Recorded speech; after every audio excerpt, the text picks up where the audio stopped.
Hello friends, நம்ம இன்றைக்கி சுவையான சாஃப்டான ரவா லட்டு தாங்க பார்க்க போகிறோம். இது வந்து ரொம்ப ஈஸியாக செஞ்சிடலாங்க. 1/4 கிலோ ரவை இருந்தால் கூட போதுங்க, நல்ல சுவையான ரவா லட்டு செஞ்சிடலாம். டேஸ்ட்டும் சூப்பராக இருக்குங்க.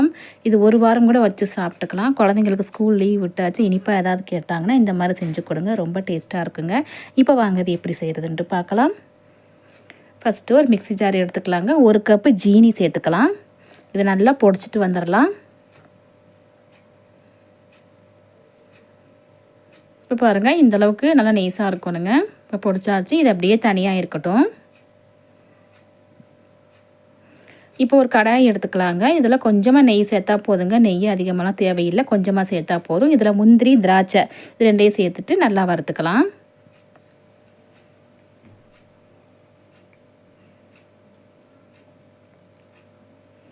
பாருங்கள், நல்லா வறுத்தாச்சு.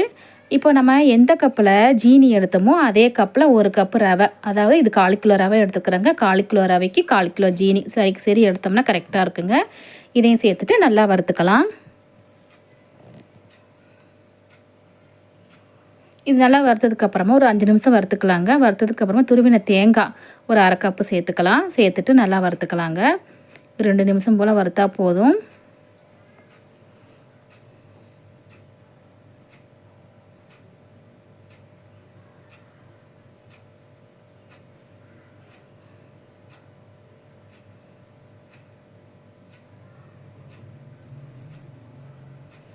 இது நல்லா வறுத்ததுக்கப்புறமா அடுத்ததாக நம்ம பொடிச்சு வச்ச ஜீனி அதை சேர்த்துக்கலாங்க.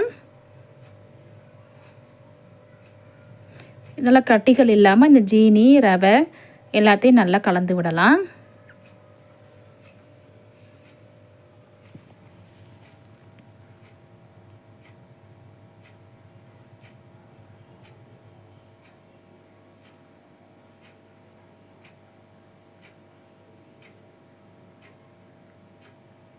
இப்போ நல்லா இது கலந்ததுக்கப்புறமா இப்போ ஸ்டவ் ஆஃப் பண்ணிடலாங்க. இப்போ இந்த சூட்டிலே வந்து கொஞ்சமாக ஏலக்காய் பொடி சேர்த்துக்கலாங்க. நல்லா வாசனையாகவும் டேஸ்ட்டாகவும் இருக்குங்க, சூப்பராக இருக்கும். இப்போ இந்த சூட்டிலே வந்து ஸ்டவ் ஆஃப் பண்ணிவிட்டு இந்த சூட்டிலே வந்து நம்ம ஒரு தடவை கலந்து விடலாங்க.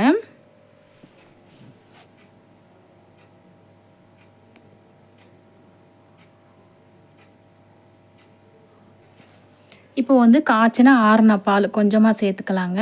ரொம்ப அதிகமாக சேர்க்காதீங்க, கொஞ்சமாக சேர்த்துக்கலாம். சேர்த்துட்டு நல்லா கலந்து விடலாங்க.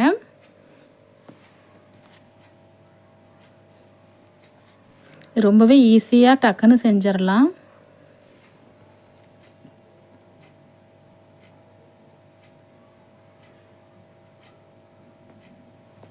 இப்போ நல்லா அது கலந்து விட்டுட்டு கொஞ்சம் ஆறுனதுக்கப்புறமா நம்ம ரவா லட்டு பிடிக்க ஆரம்பிச்சிடலாங்க.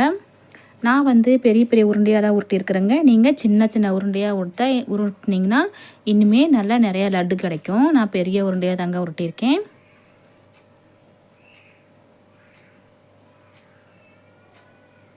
இதே மாதிரி நம்ம எல்லா ரவையும் லட்டு பிடிச்சி வச்சிடலாங்க.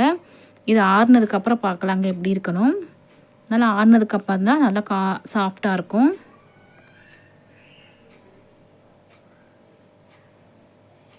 இப்போ எல்லாத்தையும் நம்ம உருட்டி வச்சாச்சு.